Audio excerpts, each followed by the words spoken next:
Welcome to Alasquatch, the show all about Bigfoot in the great state of Alaska. I'm your host, Beans Baxter. So lace up your boots, zip up your coat, and come with me on an adventure as we explore all things cryptid in the last frontier.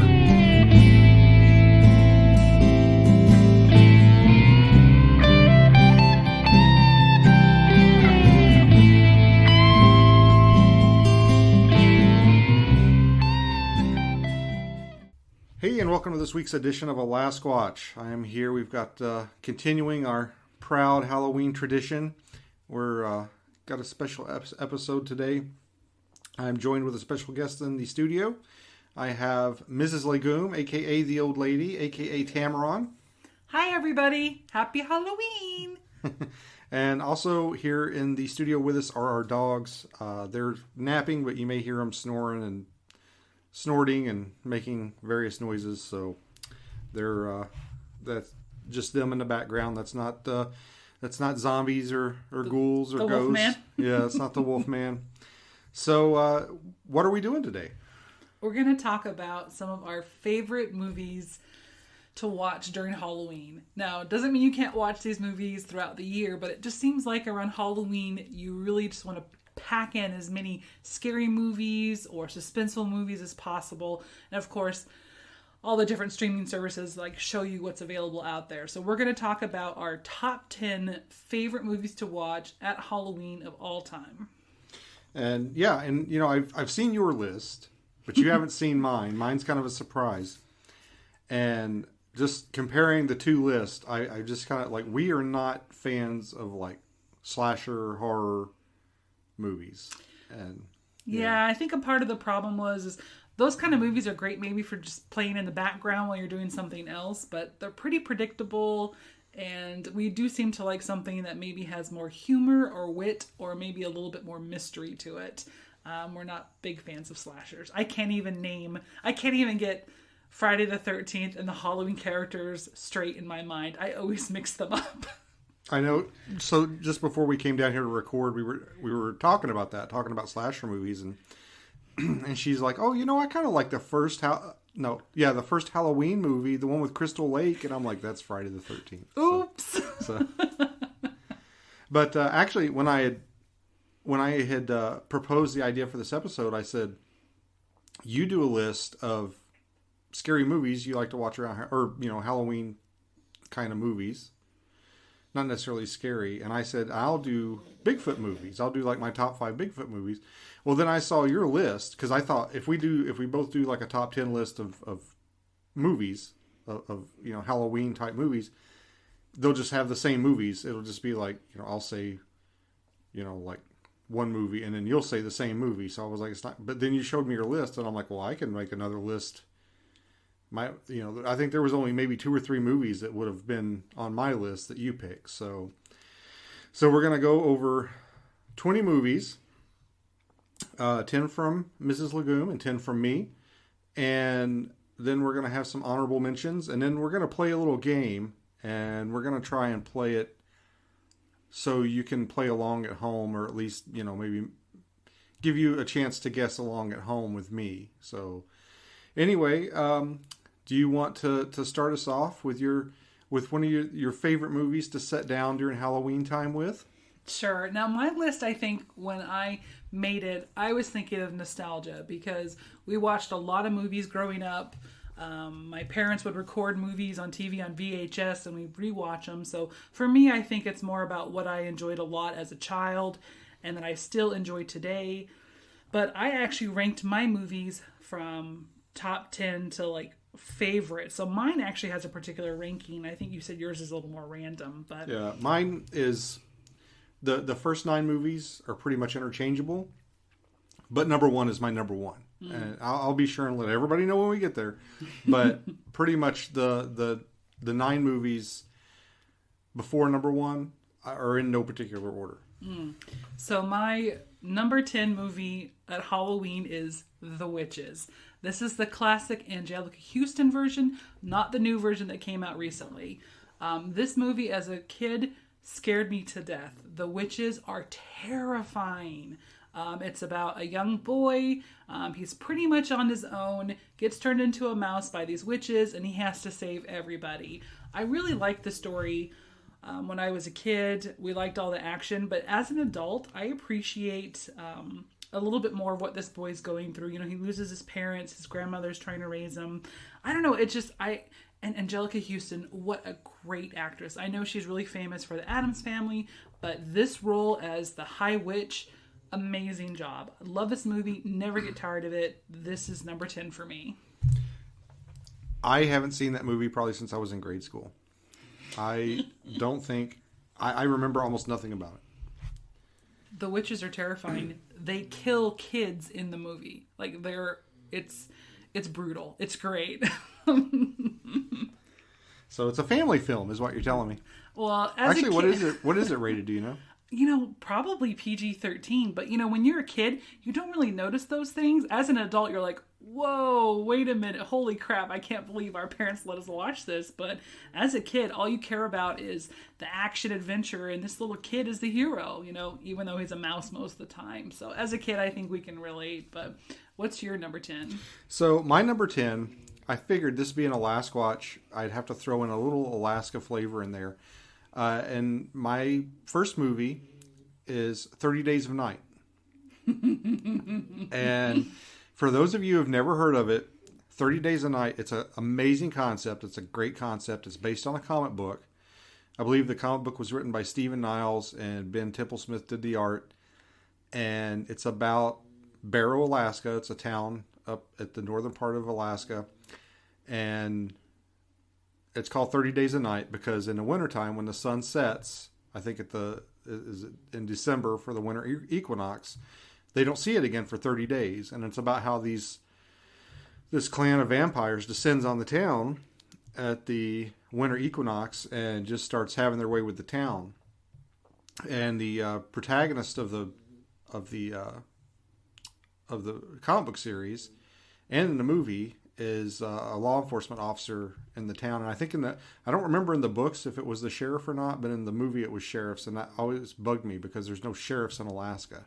It was both, which just goes to show you not everybody does their due diligence or research. And that drives us nuts in comic books and movies. Can't you just Google it? But I really enjoyed the movie. In fact, I went and saw the movie while I was in the police academy. It actually came out while I was in the academy. And I went and saw it with some academy classmates of mine. And it was funny because one of the guys I went to the academy with actually worked in Barrow. He was a Barrow police officer, or North Slope police officer, that was assigned to Barrow at the time. And their depiction of Barrow in the movie was actually closer to St. Paul, where I worked, St. Paul Island, than it was actually Barrow. Barrow, the town, is actually a pretty large village with several stores and restaurants. And they have a Chinese restaurant, which is more than what we have, even now. Well, we have one, but it doesn't count. It doesn't count. But anyway, that's my first pick is 30 Days a Night. And if you haven't seen it, you should check it out. It's worth your time. And what's your number 9? Okay, so next is Aliens. Now, the 80s and 90s was a huge boom for great movies. A little bit of the 70s too, towards the end. But 80s and 90s, best time for movies.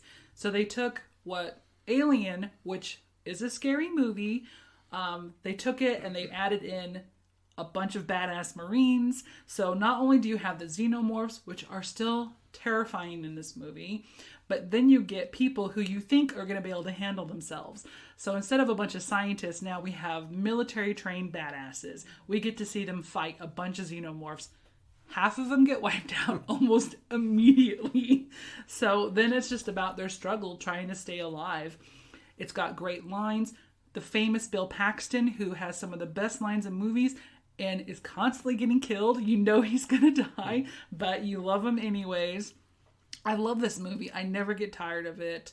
And it has a lot of frightening moments in it. So I highly recommend it. I'm sure everyone has already seen it. And if you haven't, oh my God, you have to see it. Aliens, that's the second one in the series. Yeah, good pick. That's a good one. My number 9 pick is Blair Witch, the original. Oh, God, I can't stand that movie. And one of the reasons I picked it is just because it was such a phenomenon when it came out. It was everywhere and everybody was talking about it. It's one of the first, I think, when you really start to see viral marketing. It was kind of at the dawn of the internet age there. And there were some like documentaries about it that were specifically made, I believe, to pump the lore of the movie, to kind of build it up. And I mean, it's a movie that was literally like anybody could make that movie. Like anybody with a camera and a couple of friends could go out into the movie or in the woods and make that movie. And it was just, I think for its time that it came out, it was pretty special. And I'm talking about the original, the one that came out in the 90s, not the one that they just made recently, which I have seen, and I barely remember anything about it. So that that should tell you something about it. But it made an impression on me. And I actually met one of the producers. I can't remember which one. And I had his autograph for a long time on a poster, and I don't know whatever happened to it. It was before I joined the military. It was a long time ago. But it kind of inspired me a little bit to like, man, if these guys can make a movie, I can write stuff and make movies and stuff too. I will give it credit for being innovative. It really was the beginning of the whole found footage concept, where footage is found of something terrible happening. People thought this movie was real. Like, they thought it was real footage found. So it is innovative. However, I get so dizzy watching this movie. I cannot focus on what's going on. I can't watch it. I'm not even really motion sensitive, but I don't know. I appreciate the concept, but I watched it once, and once was enough. I think like what you said, like the fact that people thought it was real, I mean, that's a credit to the film. That means that it did a really good job of doing what it was supposed to do. But anyway, what are we on, number 8? Yes, so my number 8 pick is The Thing. John Carpenter's from the 80s. Not the original Thing that was done in black and white, I don't know how long ago. But this had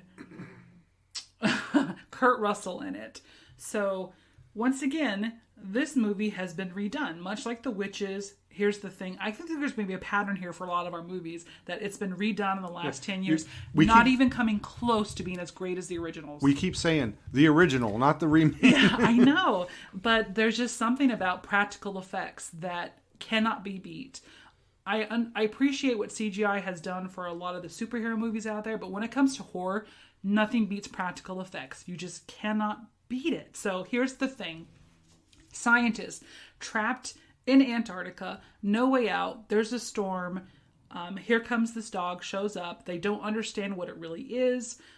They all turn on each other. There's true terror. And this was done in the Alien movie, but Wilford Brimley's character basically gets a directive that says he needs to let everyone die so this thing doesn't spread.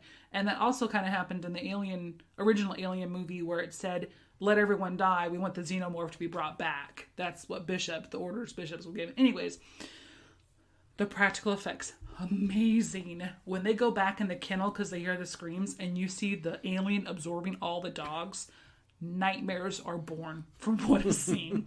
And when they turn the fire on it, the screams. This movie is terrifying. Again, we watched it as kids. I don't know why our parents let us watch this movie. But now, as an adult, I can appreciate what they were going through, the struggle, the terror. It wasn't just about the monsters. But highly recommend The Thing. Classic. Yeah, I agree. That's on the list. Not my list, but that's on the list of must-sees. So my number 8 is, again, the original, not the remake. Ghostbusters. Oh yeah. You can't talk about scary movies and ghosts without Ghostbusters. That was a movie that really inspired me. Like, I saw that at a young age, and that really kind of drove me toward the paranormal and wanting to look into stuff like that. I probably wouldn't even be here. This podcast probably wouldn't be here if it wasn't for Ghostbusters. And I didn't know it at the time because I was like, I just wanted to be a scientist, like in the movie. I thought scientists study ghosts and stuff. You thought they made money. Yeah. Well, I didn't realize that, their science that they did in the movie was considered fringe science. Like, you are basically, not even considered real scientist if you're into parapsychology, stuff like that. But at the time when I was a little kid, that's what I wanted to be, I wanted to be a ghost scientist. So that's a classic to me. It made a big impression on me, and that's why it's on my list. I could watch that movie over and over and over again. That is a great choice. We watch this movie multiple times a year. We really enjoy it. It is great. I didn't put it on my list because, I don't know, it just didn't make it. Even though I would probably put it in my top 10 comedies, I would put it. It's not really scary, although The Lady in the Library was a little freaky when I was a kid. Once again, it's fascinating, these older movies. We are lucky enough to be born when we were. We got to see them as kids. Now we see them as adults, and we can appreciate them on a whole new level. But God, they hold up. So you gotta love the original Ghostbusters. What a bunch of great guys. Oh, so next on my list is the wonderful movie Jaws. Dun-dun, dun-dun. Can you imagine a villain that is encompassed by, what is that, 2 notes, I think? 2 notes, dun-dun, dun-dun. 2 notes makes a villain. You can't even see him till you're about 80% through the movie. You get a clear view of this shark. But it made people scared to use a toilet. Sharks in the water. Go ahead. Sharks live in the water. There's water in the toilet. I rest my case. Yes. People were scared to use the toilet as if a shark was going to come through their plumbing and get them. Another movie that has excellent writing, excellent acting. It's terrifying because it can really happen. There are sharks in the water. People get attacked in the water. I'm someone who loves the ocean. I love swimming. This movie terrified me. Even though I mostly swam in lakes. I was like, is there a monster like this in the lakes of Alaska when I was growing up? But another great movie. We watch it multiple times a year. You can put it on at any time and you're going to enjoy it. I don't know. Great lines from it too. I mean, great improv, great actors. I love this movie. Well, it's a great movie, and it's got something for everybody. It's got the scariness. It's got the thriller aspect of it. It's got the stuff for the kid. Sharks, giant sharks, and then the characters are great. It's got great writing. It's got great dialogue. It's insanely quotable. Mm-hmm. It's a classic. It's a classic all around movie. Mm. So, where are we at? Number 7? Mm-hmm. So my number 7 is like the original, not the remake. Fright Night. Oh yes, Fright Night. So I love Fright. I loved vampire movies when I was a kid, like a lot. And Fright Night was probably the one that kicked it off for me. I just really enjoyed it. I saw it probably on HBO or something when it first came out, and just loved it. And actually, Fright Night 2, it's hard to find. I think it was on Amazon for a little while, but I don't. Like a day, I watched it and said, "Hey, it's on." You tried to watch it the next day, gone. Yeah, but Fright Night 2 with William Ragsdale and what's his name? I'm terrible at names. Great with faces, terrible with names.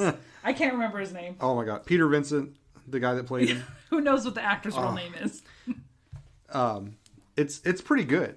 It's actually, it's not as good as the first, but it's a good movie. It uses familiars, which the original did not. Well, it did a little bit in the original, but there's another type. Yeah. And you've got like a Wolfman type character, and it expanded on the mythology of the first movie. And it was a really good flick. And there was actually, like, growing up, there was a comic book series called Fright Night that Now Comics produced. And it expanded on the storyline from the movie. And this happened all the time to me when I was a kid. It happened with Ghostbusters, where you have a really good movie, and then you have, like, a cartoon with Ghostbusters, or a comic book in the case of Fright Night, and they would expand. They would continue the story from the movie and kind of expand with it. And then you would have a sequel come out, and the sequel would completely, it would be its own thing. It would ignore the other material out there. Like when the Ghostbusters 2 came out, they weren't in business anymore, and they had to get back into business. Same thing with Fright Night. Fright Night in the comics, I mean, they were going out, they were fighting other kinds of monsters. They were, doing all this other stuff. And then when Fright Night 2 came out, Charlie had gone off to college. Peter, was still like, vampires are real. And Charlie was like, well, maybe not. Maybe that was like some kind of psychotic episode. And they just kind of undid a lot of the stuff that they were doing in the comics. But I'm getting off on a tangent here. But the movie is one of the best vampire movies of all time, in my opinion. And that's why it's one of my favorite movies to sit down and watch around Halloween time. Yeah, Fright Night is a classic. Once again, watched it as a kid. Can't believe I was able to watch it when I was little. Sarandon, too, is, I think, one of the first times I ever saw them introduce the concept of the vampires being attractive. He was quite handsome in the movie. Even though he was still a monster and you were terrified of him, he was quite seductive. I don't really remember seeing that in previous vampire movies too much when I was a kid. But Evil, when he turns into the wolf and gets impaled, I had nightmares about that scene when Peter Venkman goes downstairs and sees him under the stairs. Peter Vincent Venkman. We were talking about Ghostbusters. I got Ghostbusters on the brain. But you just gave me an idea for a great crossover. When he sees Evil Ed transforming back and just the pain on his face, again, practical effects, nightmares for that scene. I think actually I ended up skipping that quite a bit as a kid when we rewatch it because I couldn't handle that. I've seen you skip it now. That's true. I do seem to get scared easily at practical effects. But no, that is a great movie. And the fact that no one believes him, like, that's something that is actually really terrifying in real life. You know something is true, you're scared, it's coming for you, and the authorities will not believe you, and you're on your own. Oh, that never happens with Bigfoot. Yeah, exactly. So next on my list, Silence of the Lambs. Introduction of probably one of the most fascinating and terrifying characters, Hannibal Lecter. You root for this guy, and he's actually not in the movie that much, but when he's on scene, Anthony Hopkins, great job. He captivates you. Every word he says, you want to hear and absorb. I mean, what a great character. And I know they've done others, they've tried to expand on it, but nothing beats the original. And at the end, I'm glad he gets away. Yeah, I enjoyed Silence of the Lambs. It was one of those movies that I didn't think I would like, but then once I watched it and got into it, I really enjoyed it. And it's interesting because, being in law enforcement and going through the academy and stuff, I remember there was a couple of classes in the academy and subsequent classes that I've taken, like homicide investigation and stuff, where they'll bust that movie out and show us scenes from it. And obviously, her getting pulled out of the FBI Academy to work on that case is ridiculous. But there's a lot of good stuff in there that they like to point out. But, yeah. But anyway, are you done with that? Well, actually, it's kind of interesting that the main villain is actually Buffalo Bill. But even though it's a great character, Hannibal Lecter steals the movie. I mean, you're really focused on him. But once again, my perceptions when I was younger, I appreciated his scenes when I was a kid, Hannibal Lecter. But now that I'm an adult, I can also see it from a different perspective, what it was like for, Clarice to be a female in that profession back then, how her counterparts don't really respect her. I noticed things as an adult I didn't really notice as a kid, but that in you can appreciate the scene a little bit more, the dance, which was spoofed on Clerks 2. But another great movie that's quotable, character that will last forever, Hannibal Lecter.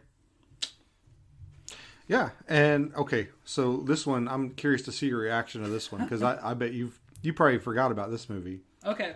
But this is actually a good one. We haven't watched it in a long time. I think we'll have to bust it out again pretty soon. Brotherhood of the Wolf.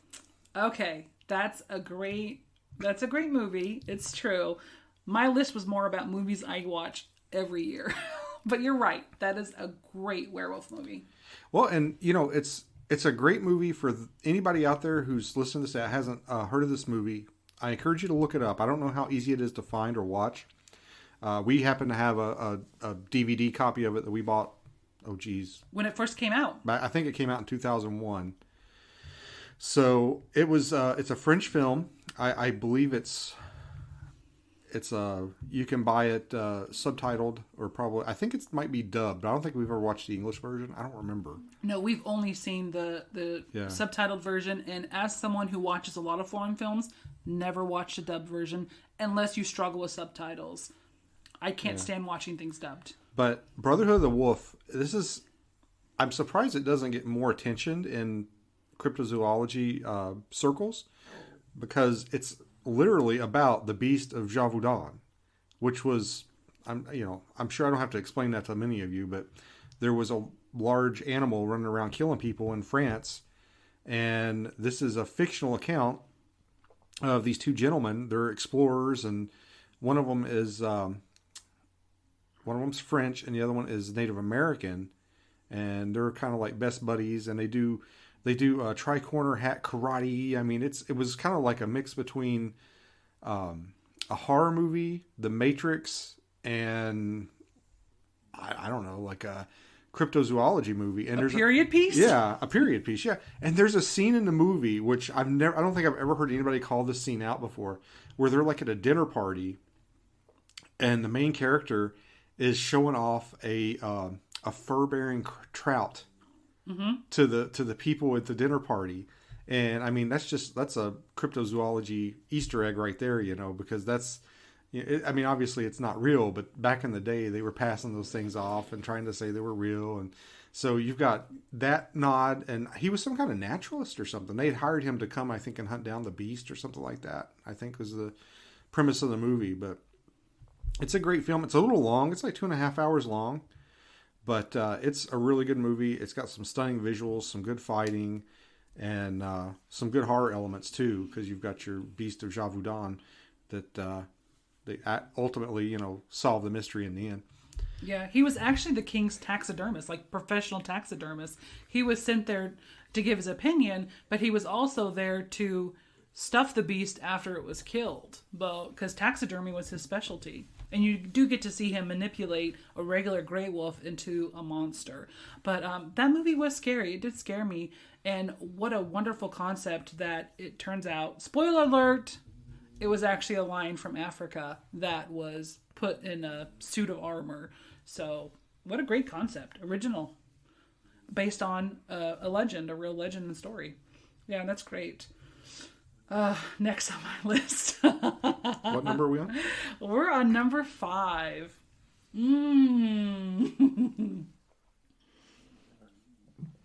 So this movie, I watched as a kid, and again, we watch all the time. And let's see how we do here. Igor! Froderick. Young Frankenstein, if you haven't guessed. Gene Wilder, Mel Brooks directed and written, classic film, features a lot of actually well-known actors. It even had, I remember, Gene Hackman in it as the blind man. Do you remember that? He serves a... Doesn't he play like a soldier too with a wooden arm, or is that somebody else? Oh, no, I don't. I think that might have been someone. Oh, maybe he was. I don't remember who played the soldier with the wooden arm, but he's the blind man who offers the monster soup.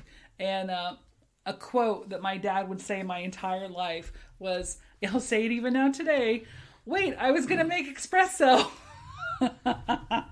Another movie that has a lot of great quotable moments, an excellent script, excellent acting. This is a classic. And the dance scene at the end. I mean, come on. Putting on the Ritz. So this is a movie you never get tired of. A lot of times you'll catch quotable moments.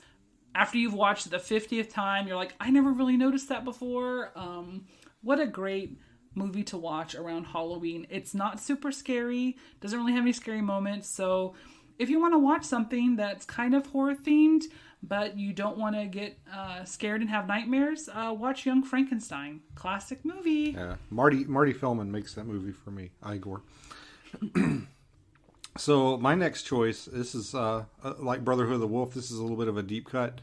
Bubba Hotep. Okay. So for those of you that aren't familiar with Bubba Hotep, it is in some circles, I think, considered a masterpiece. It is. You have Bruce Campbell of Evil Dead fame playing Elvis, a retired Elvis who's in a nursing home. And what had happened is he had swapped places with somebody because he couldn't handle the fame. He wanted to live a normal life. And he ends up losing his documentation of that swap. And then the imposter dies. Everybody thinks Elvis is dead and nobody believes him. So he ends up in this old folks home in obscurity. And his best friend is a gentleman that thinks he has John F. Kennedy's brain. He's a black man. And he thinks he's, is it Ossie Davis? I think is his name. I might be butchering his name. But he's a black man that thinks he's had John F. Kennedy's brain implanted in his head. So he thinks he's John F. Kennedy. And these two are living at this old folks home, and this mummy shows up and starts killing the residents. So Elvis and possibly JFK have to team up and take down this mummy. And hence the name. And the mummy wears like cowboy boots and cowboy hat, hence the name Bubba Hotep. But it's a really good movie. And I just found out today, I didn't realize this, Joe Lansdale wrote the short story that the movie's based on. That's the guy that wrote and created the Hap and Leonard series. Oh, wow. Yeah. Wow, what a great series, too. How did we even find out about Bubba Hotep? Do you remember? Like, did it have a theatrical release? It just seems like it just popped up on our radar one day and we loved it. How did we find out about it? Do you remember? I think I must have read about it somewhere on some website or something. Probably like Ain't It Cool News or something.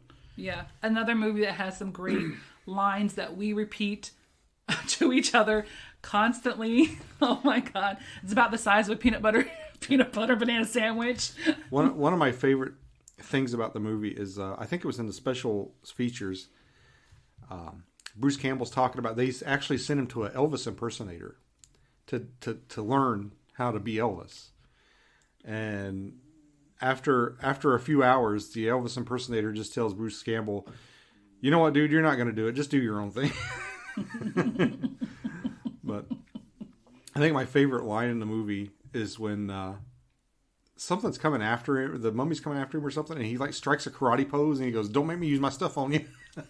That's right. Of course, he's like overweight, he's decrepit, and he's trying to kick butt, but it's great. Oftentimes when I ask you something and you don't know the answer, you'll say, what do I look like, an ichthyologist to you? Who can identify bugs? Because, of course, the mummy, being Egyptian, uses scarabs often to scout things out or attack people for him. And he happens to see it, this giant bug, and he fights it and kills it. And they ask him about it, and he goes, what do I look like, an ichthyologist to you? Oh, what a great line. Bruce Campbell is amazing in anything he does. So that is a deep pull, and that is a great movie. Yep, I love that. You'll see a lot of mine are like horror movies with a lot of comedy, you know? Yeah. Well, oftentimes horror is the best genre for comedy because when you're in a moment of desperation or terror, a little bit of comedy a lot of times can have a deep effect on you. Like, it'll seem that much more funnier because you're just desperate not to be scared anymore. Speaking of scary movies, my next one is a straight up horror movie. This was my favorite werewolf movie when I was a kid. American Werewolf in London. Now, when I say it's my favorite, it means that this movie scared me more than any other movie I'd ever seen. One day, my older sister and I, she's 3 years older than me. I think I'm probably maybe 12 at the time, so she would have been 15. Mom and Dad were gone, left us at home. We had it on VHS. We decided we're tough. We're going to watch this movie. So we put it on. and they're on the moors. I hope you've seen this movie because you'll understand what I'm talking about. A couple of guys, they're friends, they're walking on the moors. They were warned to stay on the road. Of course, for some reason, they wander off while they're talking, and then you hear that blood-curdling howl. I don't know how they got that effect. It is terrifying. My older sister and I, right before it would happen, would run. This is before you had remotes even. We'd have to run from the couch to the TV and VCR, hit pause, take a break, breathe. Then we'd run back, hit play. The howl would happen, run back up, hit pause. It took us probably 3 hours to get through an hour of that movie.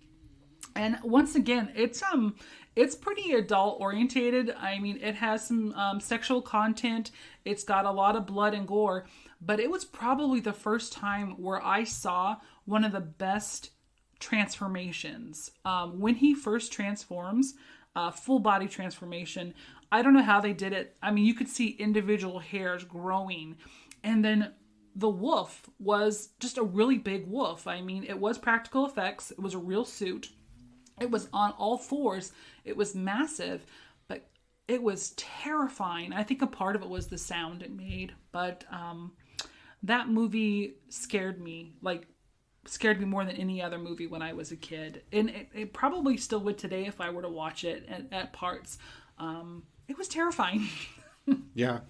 Yeah, it's a great movie. Probably one of the best werewolf movies. And there's a lot, if you look into the movie behind the scenes, like everything is about the transformation scene. Like that makes the movie. If that wasn't in there, I don't think the movie would be near as popular as it was.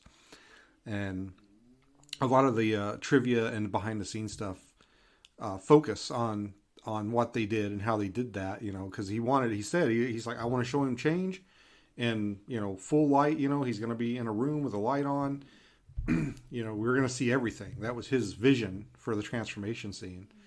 And, they were able to do it. So that's, I think, one of the things that makes that movie so special. I enjoy that movie a lot too. What's your number 4? Ironically, my number 4 is also a werewolf movie. Okay. Dog Soldiers. So, man, we have great taste in movies. Dog Soldiers, I'm not sure what year it came out. It was in the early 2000s, I think. Mm-hmm. And it is a great movie. It's got a lot of things that I really enjoy. It's about a group of soldiers. They're out and on exercise. They're doing what do you call it? It's just a training exercise to them. They're unbeknownst to them what was really going on. And they stumble upon a pack of werewolves. And it's a really great movie. And I'm kind of surprised. I don't know that they've ever made a sequel to it. And I mean, it's probably a good thing. I think the movie is one of those really good standalone movies. Got some great characters, you come to get to know and you care for all the characters. And of course, then a lot of them don't make it. Oh yeah. When Spoon died, you're just like, of course he had a great final line. He's like, I hope I give you the shits. Like, I hope you give you diarrhea. Yeah. His last Spoilers for like a 20-year-old movie. Yeah. Spoiler alert. But it's definitely worth your time to check out. Great werewolf movie. Of course, maybe watch with subtitles because of the Scottish accents. Yeah, they speak really fast and kind of almost like they're Scottish actors, so yeah, you might want to watch with subtitles or watch it one time and then watch it again with subtitles on to catch everything you missed of what they were saying. But the almost in the same vein as American Werewolf in London, we don't really get to see a lot of transformation effects, but the werewolves looked amazing. They were bipedal. The actors were actually like on stilts, so they were very tall, very imposing figures. And you don't get to see them super great until like the very end. And then you kind of get the reveal shot of one as it stands up and towers over one of the soldiers. But great effects, great werewolf movie. I agree. That is a great one. Next on my list, ghost story. So, Poltergeist, another classic movie. So many good movies came out of the 80s and 90s. But Poltergeist, once again, when I was a kid, I really appreciated it for like some of the classic lines, they're here. And terrified of that freaking clown under the bed that poor little boy had to deal with, the tree, and then the ghosts themselves. So when I was a kid, it was more about how scary it was, the fight they had to do, and then some great characters. But now when I watch it and I really focus on what they're saying, one thing I really appreciate, and I can't remember the character's name in the movie, but it was the first set of ghost hunters. And I think they actually worked at a university, perhaps. They were parapsychologists who made no money. Mm-hmm. So when they showed up and they're talking, they actually discussed the afterlife. And that concept, I love it because she talks about, it was almost comforting how she talked about what happens to you when you pass away. But they really discussed, I think, perhaps the first time in a movie, maybe, about what possibly happens to you and what happens to people when they don't cross over, how they get trapped. But it's a great movie. It's terrifying. Once again, standout characters. I never get tired of it. It's still scary.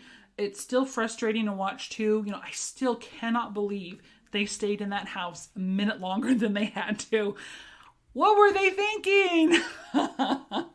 But another great movie. Highly recommend if you haven't seen it. The subsequent ones were okay, but of course nothing beats the first of something, except for maybe Aliens. But I highly recommend it. Great movie. Yeah. I think, as far as Poltergeist goes, as far as ghost movies, there's not a lot of movies out there where ghosts are like, the bad guy or whatever. And I think that's kind of that's probably one of the ghost movies. I think there's been a recent surge in popularity of those kind of movies, like with The Conjuring, stuff like that, where the main monster is like a ghost, but you don't see this. Back then you didn't see a whole lot of it, but now it's kind of making a comeback, I think.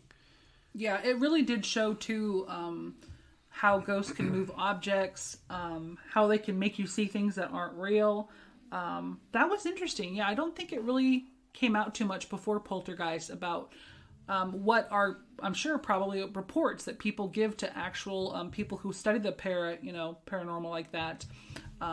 What can happen as far as objects moving, but it's a great movie. Yep, and scary. So, my next one, we're on number 3 now? Yeah, that was my number 3. Yeah. Poltergeist. My number 3, and this was a tough one, because it was almost a 3-way tie for number 3, was Evil Dead 2. Ooh. Because I wanted to throw one of the Evil Deads or Army of Darkness in there, and I went with Evil Dead 2 because it's got better... It's a better quality film than the first one. It's got better effects. It's pretty much a remake of the first one, but you've got that first sprinkling of the comedy in there, where Ash does funny things. He reacts to things, and it's almost not even like it's almost not even played to be funny. It's almost played to be like this is his mind snapping, with all the stuff that he's dealing with, and. They also played Ash a little bit straighter than they do in subsequent versions of his character. Like with the TV show, he was kind of a pompous dumb kind of guy. A douche. Yeah, and in this one, I think he just comes off more as like a regular guy that was just trying to get through what was going on. But it's a classic movie, Evil Dead 2. It's probably one of the goriest ones actually on my list. Probably the closest one I have on here to a slasher movie, probably. But I love Evil Dead 2. It's a great movie. It's good Halloween flick. That is a great movie, and it's one of those movies where you never know if they actually beat the bad guy, because oftentimes in these movies, whether it's a zombie movie or a possession movie, you're like, okay, are they finally free? And oftentimes the characters will appear normal, so you're like, okay, did it work? Did they exorcise the demon? And then next thing you know it, no. So for some reason, Ash was always able to not get possessed with the exception of his hand. I don't really know how he made it out alive, but it's a great series. All 3 of them are great. The TV show's great. But you're right, Evil Dead 2 is I can understand why you picked it, because you're right. It kind of has a little bit of the first and a little bit of the third, Army of Darkness. So that's a good pull. And of course, Bruce Campbell, what an amazing actor. He's in 2 of my movies. He was in Bubba Hotep and this one. So. Yep. Okay, number 2, I'm going to go a little bit more to not really a kid's movie, but one you could probably watch with your kids and they won't have nightmares. But Monster Squad. It's a movie that we have to watch every Halloween. It's tradition. I actually never saw this movie when I was a kid. I saw it for the first time when you showed it to me. I don't know how this one missed the thousands of movies I watched when I was a kid, but for me, it was always Goonies when I was a kid. But I think Monster Squad trumps Goonies.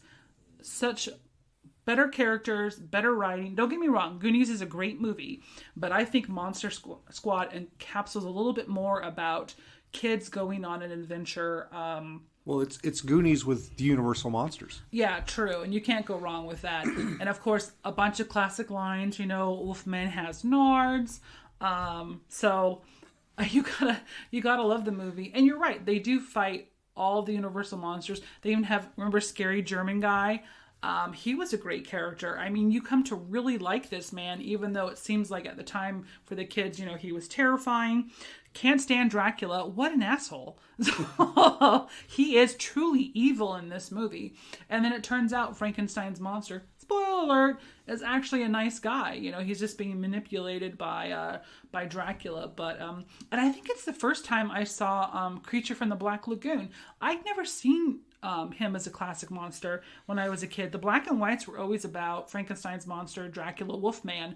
I don't remember Creature from the Black Lagoon when I was a kid. It's because he never showed up in a lot of those because he was so hard. It cost so much to put that suit together. That's why you never saw him back then. Okay. Yeah. No, it's a great movie. We watch it every Halloween. Much like A Christmas Story comes Christmas, you have to watch. Monster Squad is a must-see for Halloween, and it's great to watch with your kids. A lot of times I don't care for movies where kids are the main characters, because oftentimes they'll go a bit above and beyond what I think kids are really capable of, or I find them to be annoying. But not in this case. Monster Squad is good. And one thing, it's another one of those movies where if you watch it again and again, you're going to notice things you never noticed before. And I pointed something out that you had never noticed before, even though you have a tendency to notice a lot. The main character's parents are fighting. They're having a troubled time in their marriage. He's a cop. And for some reason, a lot of times in movies, they'll show that a wife will marry a cop. And then when the cop does what a cop's going to do, which is work crazy hours, the wife gets mad. I'm not really sure why that happens. You were a cop for almost 15 years of our marriage, and I never once said, wow, I'm mad at you for not being home. It's like sometimes you'd be gone for days working a case. But anyways, I'm regressing here. When Dracula finally confronts where they live, the mother comes running out because she wants to know where her kids are. They're missing. And something I noticed that you didn't was her bags were packed and she was ready to go. Yeah, I completely missed that. I've seen that movie so many times, and I think the way I discovered it was on HBO, and because I don't think it had a big theater run, and I don't even remember seeing it in like the video stores. I just remember they showed it on HBO a lot, and I think it's kind of developed like cult status in the following years, and I think they even have like Monster Squad conventions and stuff now, and it's actually got quite the cult following now. But when it first came out, I don't think it did very well. And it's written by Shane Black. Oh yeah, Predator, Lethal Weapon. Oh, great. Yeah, Shane Black is an excellent writer. He either writes dog shit. He either writes crap or it's just amazing. There's no in between. Kiss Kiss Bang Bang. Great movie. Yeah, he has a lot of good scripts under his belt, and Monster Squad is definitely one of them. Yeah, no, great movie. So, what is your number 2? Okay, well, this being a last watch, my next picks are both Bigfoot movies. Okay. So, number 2 for me is The Legend of Boggy Creek. Okay. And have you ever sat down and watched it? Oh yeah, you've put it on a few times. I have managed to watch it all the way through at least twice that I can think of. It is a great movie. It kind of reminds me of the old nature shows I used to watch when I was a kid. But it's kind of one of those movies where once I've seen it once, I don't really need to see it again.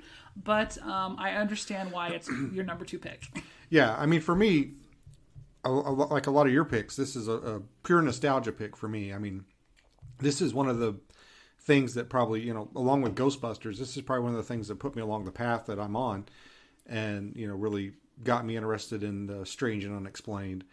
And I've got the, it's funny, I was just looking through some DVDs earlier and I found a regular DVD version and I found the Blu-ray version that just came out recently, the restored Blu-ray version. And I didn't realize I had both of those. I thought I just had one. But yeah, I adore that movie, even though it's got some hokey parts. I'm not a big fan of the musical interludes, but otherwise I think it's a great film. I'm not going to say it's a perfect film, but oh my gosh, I could, again, like almost with Ghostbusters, I could watch it over and over again. And a lot of it is nostalgia factor, but a lot of it too is it's just a really good movie. And for its time, it was kind of groundbreaking. It was like part horror movie, part documentary. It was really good. You see a lot of the shows that are on today kind of follow that same model where they'll talk to somebody, a witness, and then they'll have like the reenactment. And that's a lot of kind of how that movie flows. And they're still following that formula today. And it made, for its time, a ton of money because it played over and over at, theaters and drive-ins, and they made it on a shoestring budget, and it grossed a lot of money.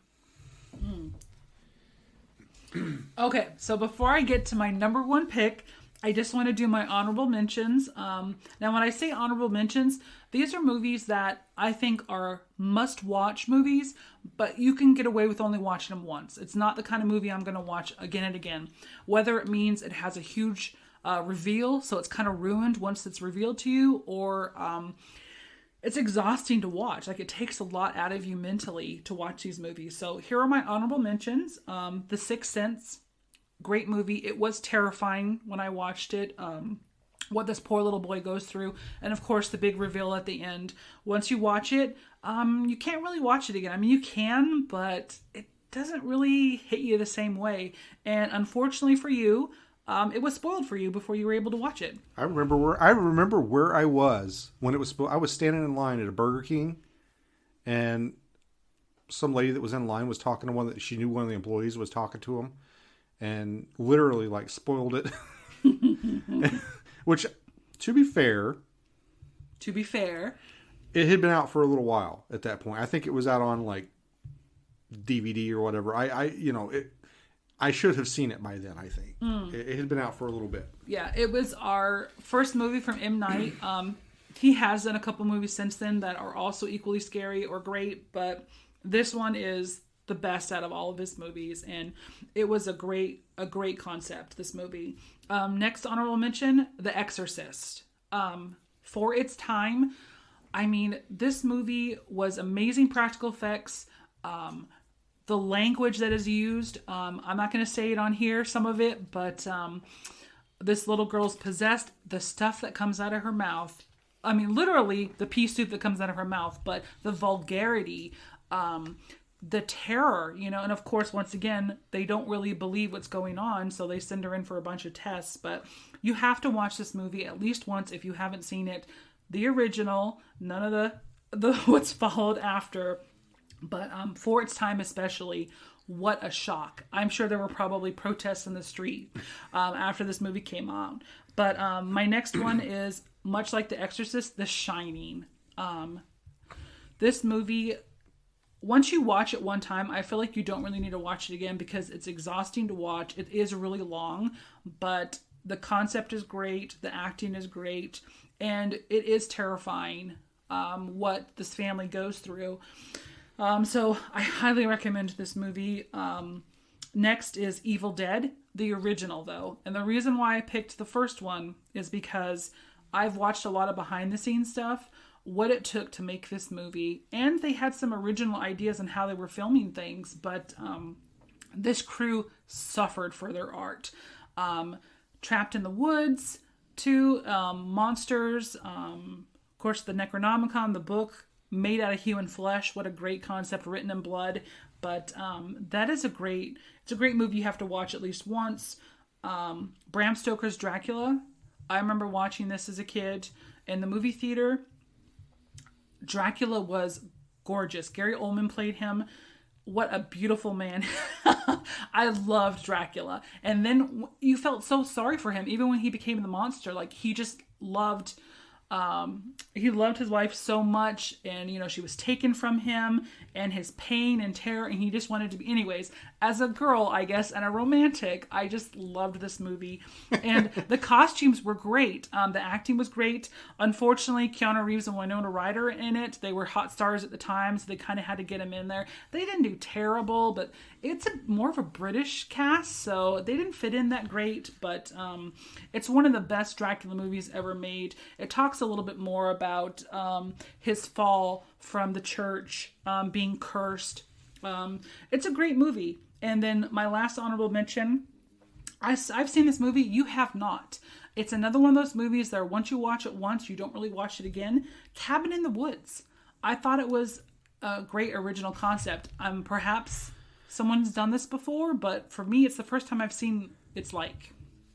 Yeah, and the reason I haven't watched it is basically because I know it's been spoiled for me. I think it's a great concept. I've just never sat down and watched it because I know what it's about. I know what happens. Yeah, the fact that these countries get together and basically there's a god that needs to be appeased and they have to have a sacrifice. So annually, they have this entire team of people that basically set innocent people up to be sacrificed. And it's a sacrificing of their choosing. They don't realize they're choosing their sacrifice, but they get trapped in this cabin and there's this basically giant dome around him where they can't escape. But it's about people who basically have no choice and their fight to try to survive. And the moral choice at the end, do we allow ourselves to be sacrificed to save the world, or do we say, screw you, world, I want to live, I don't care if I'm going to die too, you're not going to sacrifice me to appease anybody. So what's the choice that you make at the end? Are you willing to die to save the world, or are you going to say, you know what, let's all die? Well, no, I mean, they covered this in Star Trek too. The needs of the many outweigh the needs of the few. I mean, So you're letting yourself get sacrificed is what you're saying. So those are my honorable mentions. Those are movies that once you watch them once, you don't really need to watch them again if you don't want to, but they're great that first time round. So here we go. Drum roll, my number one pick. I wanted to comment on your Shining comment where you said about The Shining, like, well, you can watch it once and you don't need to watch it again. There are literally, I think, podcasts devoted to like breaking down The Shining and all the symbolism and all like shot by shot. It is a very studied movie, dissected movie. Yes. Yeah, for me, I don't think I have the patience for that. I watched it once when I was young. Perhaps if I watched it again, I'd notice more, but once was really enough. It was exhausting to watch this movie. There are literally shows about like where they talk about like the color of the carpet in a particular scene. So wow. Yeah. Before I got honorable mentions too. My first honorable mention is Tremors. Okay. The first one, great movie. Awesome movie, great, buddy comedy horror movie. It's awesome. My second, and I'm really surprised this was not on your list. Okay. Big Trouble in Little China. What? That is not a Halloween movie. That is pure comedy. It's more Halloween movie than Jaws. Okay, it has some Mystics arts, but it's more like a... no, I'm not gonna... No. Jaws has a terrifying shark in it. Big Trouble in Little China has a 7-foot-tall ghost Chinese man. I'm sorry. Any movie that has a black blood of the earth in it is a horror movie. Okay, Big Trouble in Little China happens to be my favorite movie of all time, but it is not on my top 10 Halloween list. It's a comedy. Anyway, and then my other one is The Howling. Okay, which one? The first one, yeah. Remind me what the first one is. I always remember the one in Australia. What was the first one? The first one is... Oh, jeez. It's about the lady. She's a writer. They go to the Okay, I remember that. Okay. Or maybe the guy was a writer. But anyway, I haven't seen it since, oh God, forever. It's not the one where she was a reporter? Maybe she is. I think she's a reporter. But they go to that retreat or whatever. Yeah, okay. Yeah, for some reason the one in Australia always stands out to me for some reason. It's because it's batshit insane. Probably, werewolf nuns. Yeah. Marsupial werewolves? Marsupial werewolves. Okay. All right. You ready for my number one pick? No, I'm going to go first. Ladies first. My number one pick. What? We know yours is something about Bigfoot. You've already revealed that. No, I go first. Okay, my number one pick. I'm sure maybe you've noticed there's a bit of a theme. My favorite movies when I was a kid were werewolf movies. So, of course, my number one pick is Silver Bullet. Much like American Werewolf in London, this movie terrified me. I had nightmares. I struggled to watch it again and again. I had to take breaks. Corey Haim, of course, was very famous at the time among young ladies. But again, the practical effects on this is a bipedal werewolf. But I think another part of it that I really enjoyed was the struggle that the father was having. You know, he knew he was a beast, but suicide is a sin. You know, he couldn't kill himself. This is based on a Stephen King book. Do you remember the name of the book? Cycle of the Werewolf. Yep. But the movie's called Silver Bullet. Gary Busey is in it. Of course, I said Busey. He is amazing in it as the uncle. He believes the kids. So he sends the parents away. They're going to face the wolf because it's coming for Corey Haim. And he happens to also be in a wheelchair. So I think that kind of adds to the terrors, how limited he is physically. And he's having to confront a beast. So, their uncle believed them. He's going to help them out. And of course, big battle at the end. But just the transformation, I think how brutal the movie is. This movie terrified me as a kid, and I never get tired of it. There's some nostalgia there for a movie that can scare me like this. So my number one pick is Silver Bullet, a great werewolf movie. Yeah, it's one of the best werewolf movies out there. It's up there with Dog Soldiers and American Werewolf in London. And I have a Silver Bullet story. I think I've told you this before. We were watching it on TV on Halloween one year, and I don't remember how old I was, but I wasn't driving. I was probably 12, something like that. 11, 12-ish. Probably about the same age as the kid in the movie. And I'm sitting next to my dad on the couch. And, at the end of the movie, when all the lights go out and Gary Busey turns and goes, "He's here." So we're sitting there. The movie's over. The credits are rolling. And the light bulb in the lamp next to my father just goes pop and goes out. And plunges the room into the darkness, except for the TV. And my dad looks over at me and goes, "He's here." Did you scream? Now, no, I was old enough to know, well, the bulb just went out. I mean, the TV was still on, so there was still power in the house, but it was a little unsettling. Yeah, and knowing your dad, he was always so stoic and serious. I mean, that's great that he came up with that. Yeah. Well, that plus the fact he was working nights at the time, so as soon as the movie was over, he got up and went to work. Left you. Were you home alone? No, I think my mom was there, but it was still. It was there goes Dad. See ya. Good luck. Yeah, leaving me and Mom home by ourselves, and the lights just mysteriously went out right after this really scary movie where the lights went out and before the monster came. Okay, drum roll. Your number one pick. Big reveal. Exists. Okay, I thought it might be that. That is my favorite modern Bigfoot movie. Legend of Boggy Creek is right up there as far as Bigfoot movies, and the nostalgia factor really pushes it up there. But as far as, let's be honest, as far as Bigfoot movies, there's not very many out there that are very good, or any good, really.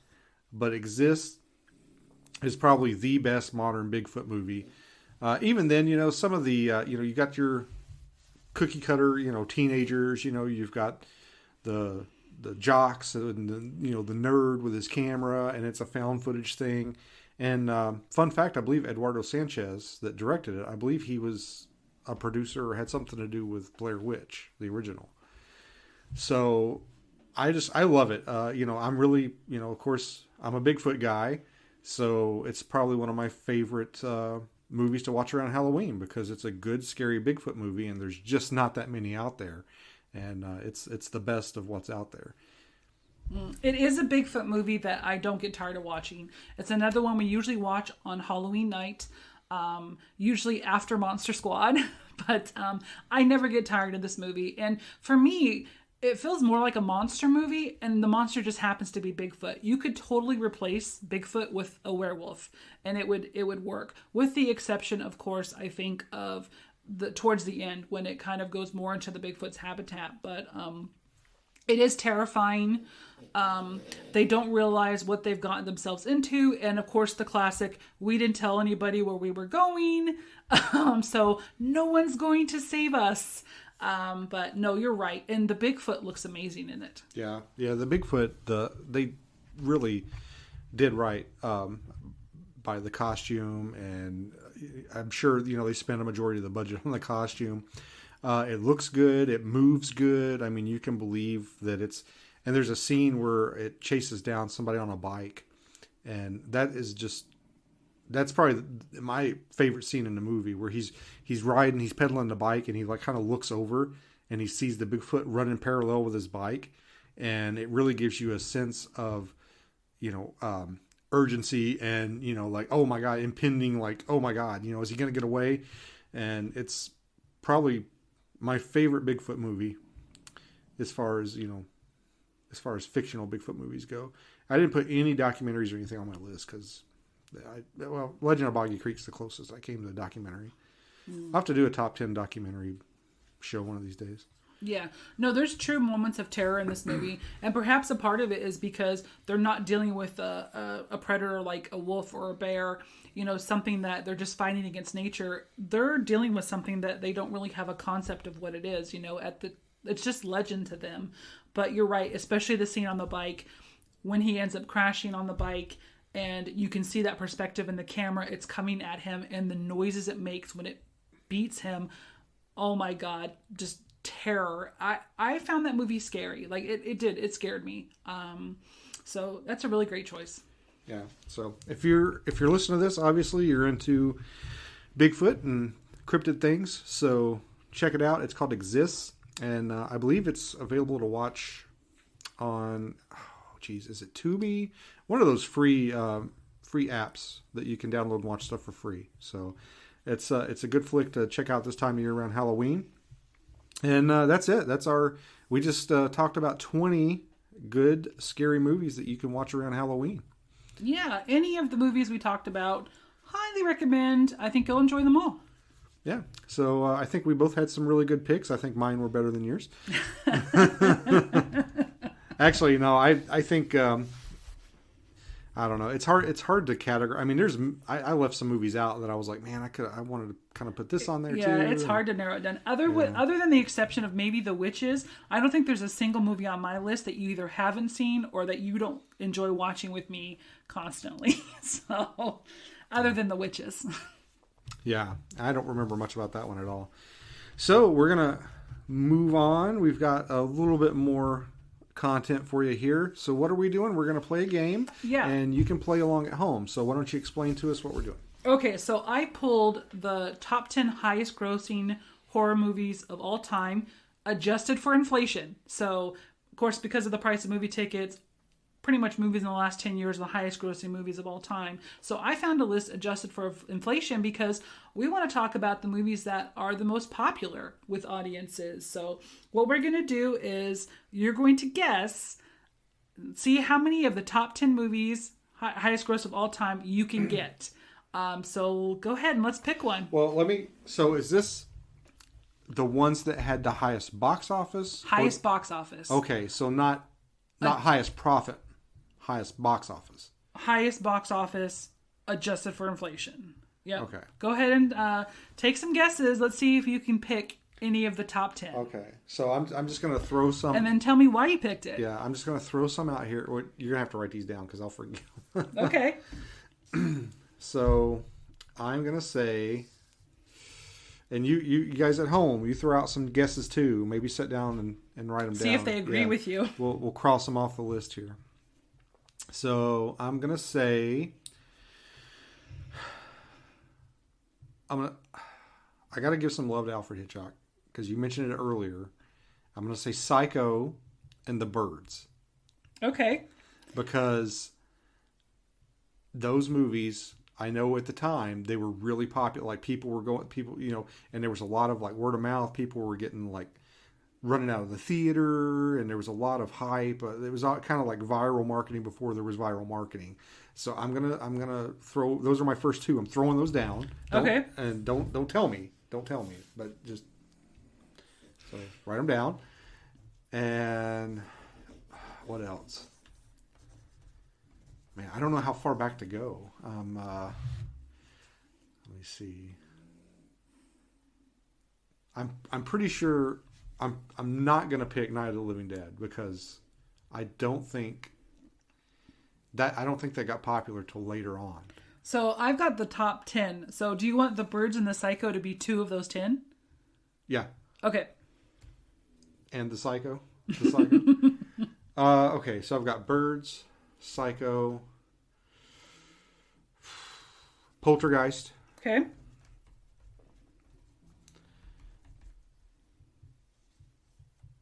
Exorcist. Because I think The Exorcist was kind of like The Birds and Psycho, where there was a lot of, well, you said it yourself, there's a lot of controversy. Hoopla! Yeah. There was a lot of controversy. There was a lot of word of mouth. So people, especially back then, you couldn't just get on the internet and say, I'm going to see what this movie's about. You had to go watch it. So I'm gonna pick Exorcist. So how many is that? That's 1, 2, 3, 4.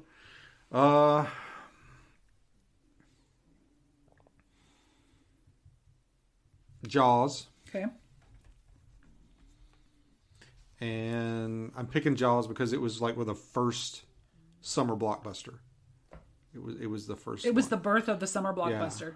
Yeah. So I'm gonna throw that one down. And then, oh man, I'm trying to think of. I know there's some sequels in there. I know there's like some sequels to like some of the like Friday the 13th, Halloween, something like that.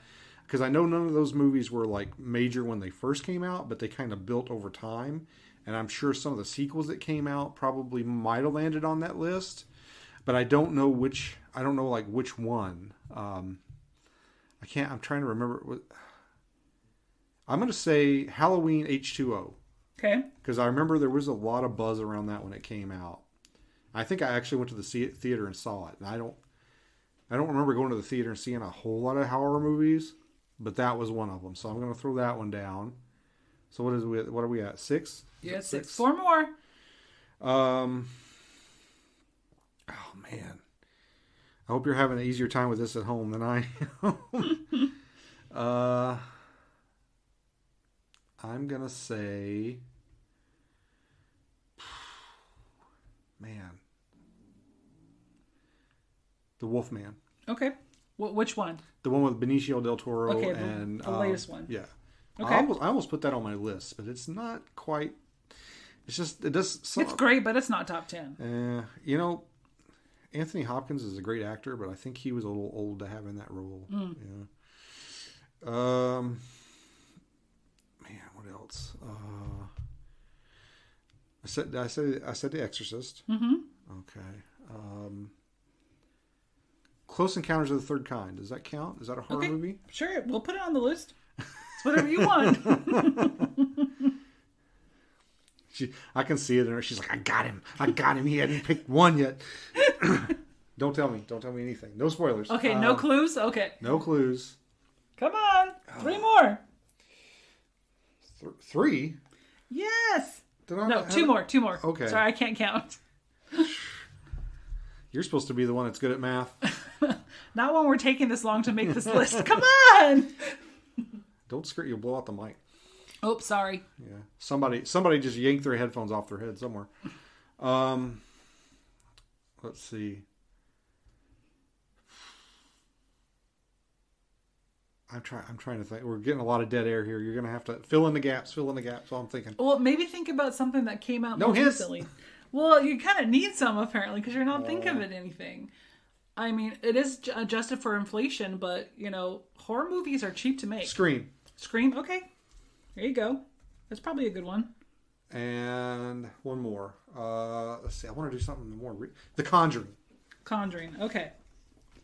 So now I want you to pick what is the number one highest grossing horror movie of all time. What do you think it is? It's got to be in one of these ones you picked, right? Because you picked the top 10. What do you think is the number one highest grossing horror movie of all time? Out of all those? Yep. I'm going to say Psycho. Psycho. Okay. So I have some good news and I have some bad news. You should just go through my picks and just say yes or no. Actually, do whatever you want. Do it. Okay. So we're going to start with the actual list of highest grossing films. And if any of them from your picks are on there, we'll acknowledge it. So number 10 is Scary Movie. It came out in 2000. It made $262.5 million. That counts as I wouldn't even count that. It counts as a scary movie. But Yeah. I think perhaps you'll enjoy number 9. It's not on your list, but at least it's a scary movie. Alien, 1979, $286.4 million. The original Alien movie. Next, The Amityville Horror, 1979. I know, I can't believe you didn't think of that one. I forgot about that one. $310.3 million. Also not on your list. Jaws 2. So you mentioned sequels, but you didn't pick the right sequel. So Jaws 2, 1978, $312.8 million. Next, number 6, It. But the 2017 version of It, $328.9 million. I actually like the Tim Curry one, man. I thought he did a great job. But next, this is kind of a fun one, Gremlins. So 1984, $409.8 million. So far, nothing on your list has come up. Next, one of my honorable mentions, The Sixth Sense, 1999, $518.8 million. And I'm sure it's word of mouth. Such an original concept. I'm sure it was word of mouth. Number 3, this is actually on your top 10 list, but not the list you picked. Ghostbusters, 1984, $641.3 million. Okay, number 2, The Exorcist. So at least you did get the number 2 slot. You got that one. Exorcist, 1973, $996.5 million. I should have looked up how much it cost to make that movie. That is so much money. Holy moly. Oh, and by the way, I looked this list up after I made my top 10 list because a lot of mine made it in the top 10 highest grossing. But, so number 1, you did get it. You got the number 1 movie, not the number 1 guess. You guessed that Psycho was the number 1 highest grossing film, but you did pick Jaws. Jaws, 1975, $1.154 billion. That movie made over $1 billion. Highest grossing film of all time. It's on my top 10 list as number 7. And it is on your pick. So you got Exorcist and Jaws. You got 2 out of 10. But hey, hopefully some of you guys out there got at least some of these. Let me see. I'm gonna go through here and I'm gonna. So these are the top 10 here. The ones that I've seen Scary Movie, I've seen Alien, I've seen Amityville, I think you've seen them all, except for the newest It. You haven't seen that, have you? Except for It, yeah. Yeah. So. Yeah, I think it's only highest grossing film because I don't know why it was so popular. I remember I didn't watch it in theaters. I waited for it to come out on HBO Max. I watched it. It was okay. It had some scary moments, but I was just like, I don't know. They relied way too much on CGI. There's just something about CGI. The monsters just don't look real. I don't know. I from the trailers and stuff I saw, like there was going to be a lot of like jump scares and stuff, and I don't. They relied on that a lot. Yeah, I'm not a huge fan of the jump scares, but Anyway, I thought that was fun, even though I only got, what, 2? 2. Hey, but the 2 you got are 2 great movies, Exorcist and Jaws. Yeah. I really thought Psycho would be on there. I think it's because at the time it came out, people didn't really go to the movies, I think, as much as they do today. I mean, didn't it come out in like the 50s or something? I don't know. It was like the first time... It was the first time a toilet was flushed, and the reason why he got away with her being stabbed is because she's actually not seen being stabbed. I watched a documentary on this, and her in the shower with the curtain and then the knife coming down are filmed separately. They're not shown together, so he got away with it. Yeah. There's a lot of neat, like, behind the scenes stuff like that for a lot of horror movies, and you watch something on the screen and it looks so like, oh my God, that's so scary, it's so terrible, and then like if you watch some behind the scenes stuff or you see them filming it and it doesn't look real and it doesn't look scary, and it's amazing what they can do with the a little lighting and music, and it's exactly. Think of the movie Signs. When that movie came out, I made you go to bed with me, even though you didn't have to work the next morning. I did. I said, you have to come to bed and stay here till I fall asleep because I'm terrified. And then we watched behind the scenes and saw like the alien hand coming through the door. And I was like, aw, that kind of ruined it. I mean, I was scared. I think that was back in 2001. I was like 20. I remember that. I remember it being in the theater, seeing that when the hand... the little boy standing there and it like comes out of the coal grate or whatever. And I remember like, I didn't scream, but I made a noise. I was like, ugh. You made an involuntary noise. Yeah. that movie caused sounds to come out of me that I did not want to come out. So, but I have a thing about aliens too. That's kind of one of my bugaboos. Yeah. That's one of your fears is aliens. So that's one of the reasons why I consider E.T. a horror movie. It is terrifying. Yeah. But anyway, guys, oh man, look at that. We've got an hour and 20 minutes. So well, we can talk about movies for forever. Yeah. So if you enjoyed this, let us know. We'll do some more. I'd like to do like I said, like a top 10 cryptozoology documentary one, and any other kind of cryptid related media, anything like that. Books, you do top 10 books, anything like that. And Jaws was a novel by Peter Benchley before it was a movie. He actually went back and said he kind of regrets writing that book because of the negative image that it gave sharks, because it made people afraid of sharks and kind of made them a monster in people's eyes. And Peter Benchley has actually kind of gone back and said, I don't know that I would do that again, but I'm sure with the money he's made off the movie and the book sales, he could probably buy a lot of goodwill with that for sharks. You know what, though? I bet in equal measure, it probably got a lot of people interested in sharks as well. So I'm sure there were some positive things that came out of that. That's true, yeah. But anyway, we're going to wrap it up. We hope you enjoy our movie picks. We hope you use them to enrich your Halloween this year. And we're going to be back next week with another Alascary installment of Alasquatch. So thanks for listening. Give us a like and subscribe. Check us out on YouTube. You can go to my website, alasquatchpodcast.com. You can go to the store there and you can pick up a signed copy of my book and some other good Alasquatch swag.